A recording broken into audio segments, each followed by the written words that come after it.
Am I the a-hole stories? Update: Am I the a-hole for not telling my wife that I am dying? Original story. Male, 31 here. For the past 15 years, I've been dealing with a medical condition that requires constant medication and consistent doctor's visits. I had always been projected to live until 50-60-ish. However, a recent complication has cut that down to 12 months, 16 at best. In about 10 months, my condition should start getting a lot worse. After 12 months, I'll essentially be living in the hospital. I am married of 4 years, no kids. I haven't had the heart to tell my wife the news. I don't even know how. We always knew I'd die younger than I wanted to, but we never expected it to be this soon. As much as I know, I should tell my wife, I don't want my last year to be plagued with an impending doom. My wife and I have always talked about living abroad somewhere, maybe Australia, but we've never found the time or money to do so. I've been saving up to go to graduate school, however, I don't see much point in that now. So, here's my idea: take some of that money, and take my wife to Australia for a few months, and enjoy the time together. I have a job I can work remotely from anywhere, and she has a job that she can easily find work anywhere. We can work part-time, and enjoy our time together. When we get back, or maybe towards the end of it, I will break the news to her. I just wouldn't want the trip to be ruined for us by constant reminders of me dying. I know my wife, and she's very emotional, to the point where I feel like she will be crying every day and not enjoying herself. I want this memory to be a good one for her, and not plagued by my time ticking down. Am I the a-hole for putting off telling her I am dying? Note: I have life insurance that will take care of her, so I am not too worried about spending this money now on this trip. And I plan on talking to her about a sperm bank, just in case she decides she wants my kids in the future, as well as premise birthday cards and other things for her to have. Top comments before we read the update.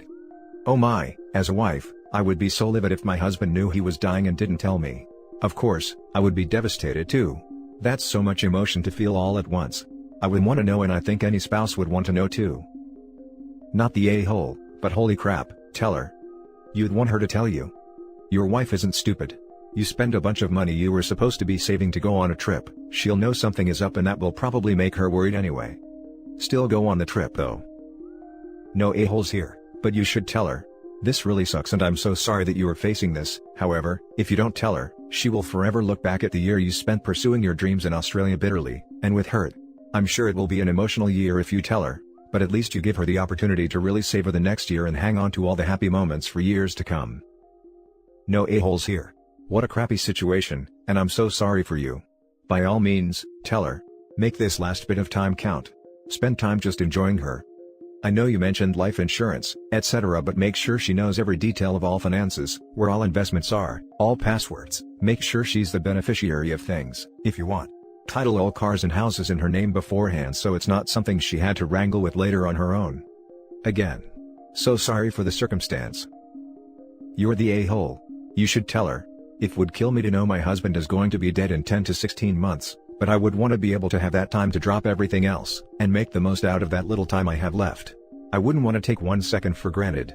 If you don't tell her, that memory of that trip will be forever tainted for her. Her memory of you will be forever shaded in the haze of betrayal and deceit. You're dying. That sucks. That's awful. But when it's over for you. She has to live on afterwards and mourn you.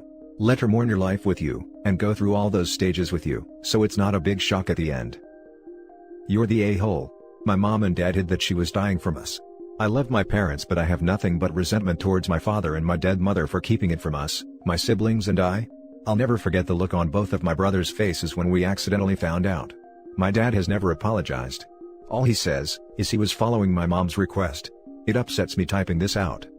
Please, don't do that to your wife/family. Tell her ASAP. Oh, and don't think she won't know right away when you suggest a sudden months-long vacation to Australia, out of the blue, with the money you were saving up. And now for the update. Hey all. I wasn't sure if I was going to make this update, but things are getting gloomier, and I feel that I owe you guys the closure you deserve for all the help you gave me, as well as the multiple news stories LOL.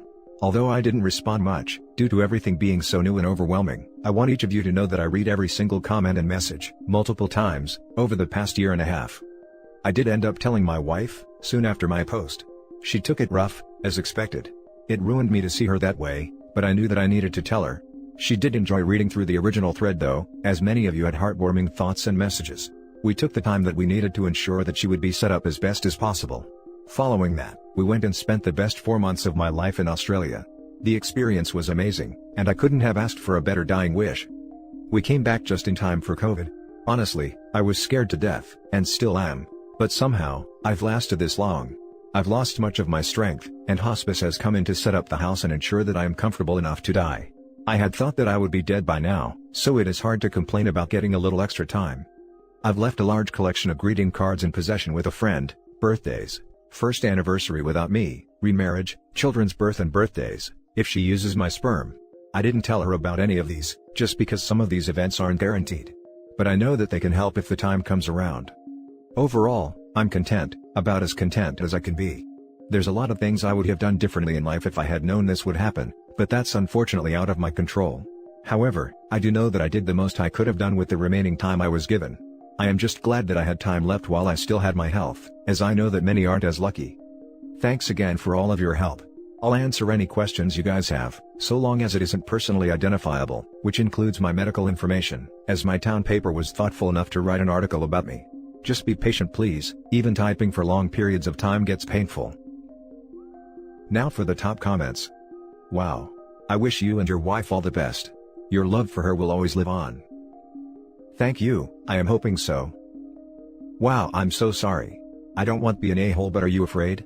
How does one handle looking death literally in the face? I can't imagine all that you're going through. I'm so sorry. I'm happy you spent those 4 months with your wife. It sounds like you're handling everything as best as you can. I wish I could say more comforting words, but I'm at a loss and I'm so sorry. Definitely afraid, but less afraid than I would have thought I would have been 16 months ago. My biggest internal emotions are the regrets of how differently I would have lived my life if I had somehow known I would have only lived this long. Man, this really has put things in perspective for me. I had a friend lose his wife this morning, and coming across this makes me realize how life is so short.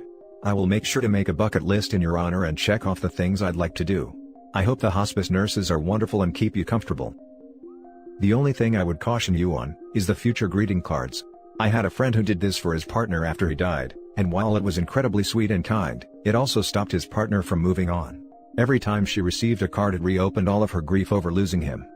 I'm not saying don't do it, but just maybe talk to the friend who is holding onto them and ask them to use their discretion about whether or not to go through with giving them to her. It might be easier to just leave a single letter that says everything you want her to know. Also, as a kid whose father died when I was 9 months old, please leave a video for them. Just for them.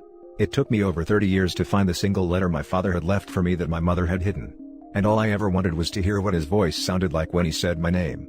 To see what his face looked like when he said he loved me.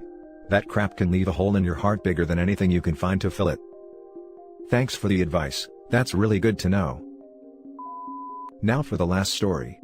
Am I the a-hole for naming my biological daughter as my only beneficiary with respect to life insurance? I'm 55 with one biological daughter and one daughter with no relation to me. They're, in order, 22 and 8.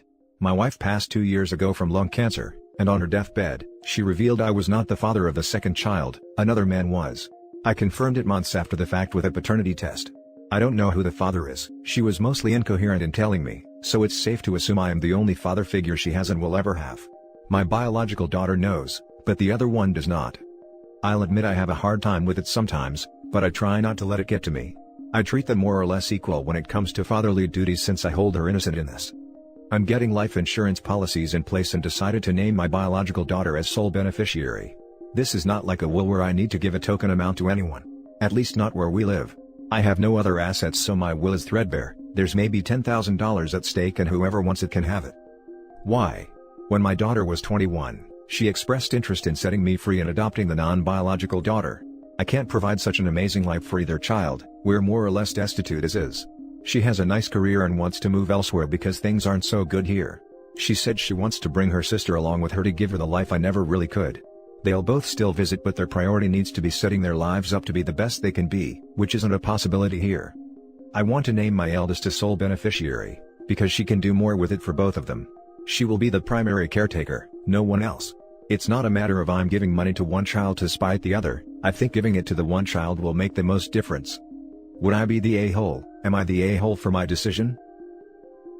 Now for the top comments. In that situation, you're not the a-hole. Your older daughter clearly has shown you that she's a responsible person with a good head on her shoulders, and the money will benefit them both. That being said, would it really hurt to put some in trust for the younger daughter? It wouldn't have to be a large amount, and it would show her that you were thinking of her. I'd also suggest writing a letter for each of them that they can read when you eventually pass, so that they know that they're both still in your heart. Some part of me wants nothing to do with my youngest. It hurts a lot knowing my wife was unfaithful. I can't blame the child because she has done nothing wrong, but I can't help my feelings sometimes. This way those feelings are abated and she can still benefit. It's hard to put into words my thoughts on it. I thought I did the best I could do. You're the only father she's ever known and you can't find a replacement. She's too young to understand any of this. You were in it for better or worse with your wife, and the courts wouldn't let you off the hook, because they don't know who the bio father is. Are you going to break your vows like your wife did? That poor girl lost her mom and now her dad is crapping out on her too, and you're putting your hurt over her lifetime of abandonment issues, that she will likely never forgive you for. How are so many people glossing over this fact? You are her dad in every way that matters. I feel pretty conflicted. Disgusted by you and your wife, sorry immensely that you're a widow because of a terrible horrendous disease, and proud of your oldest for being willing to step up. The only way to not make you the supreme a-hole here is to move with your daughters to a better job and start fresh with your family. If she was an infant, sure, make other choices, but she's not, and you are legally on the hook and morally incredibly so. Don't blame the man for not wanting to raise a child that he thought belonged to him. In this situation everyone wants to blame the man. Put the entire blame on that selfish a-hole mother. She dropped this bomb on him before she left, and now he has to pick up the pieces. Please don't punish the child for the actions of her mother. I think you need some therapy to process your, understandably, complex emotions around this. But excluding the younger girl from an inheritance will crush her. She will feel and know that you only were around because you had to be and not because you wanted to be, and that's something that will ruin her life. How about some empathy for the kid that had no choice in this situation? Get some therapy, please. Both your kids deserve that, and you deserve peace. Not the a-hole. In most places the younger daughter would need someone to manage the money until she's of age. You're not cutting her out, you're giving it to someone that will be taking care of your daughter. No a-holes here. This seems like a fair and well-reasoned decision. I think you're stressing a lot about this, and carrying a lot of guilt that you should let go. You're caring for both of your daughters in the best way you can. That is very admirable, and when she is old enough, I think your youngest will understand that. So, your second daughter is transitioning to your granddaughter. With that in mind, no a-holes here. Your oldest will likely name her sister/daughter as equal beneficiary as any bio kid she goes on to have. You're skirting into the a-hole territory by saying you have no relationship to your second daughter. I'm giving you a pass since in the context filling in bio relationship erases the issue, but it could easily be a judgment in the negative when taken with everything else. And that's it for this video guys. If you have thoughts to share, leave a comment below. Don't forget to hit like and subscribe if you like this content. Turn the notification on to get updated on my latest posts. I'll catch you in the next one. Good day everyone.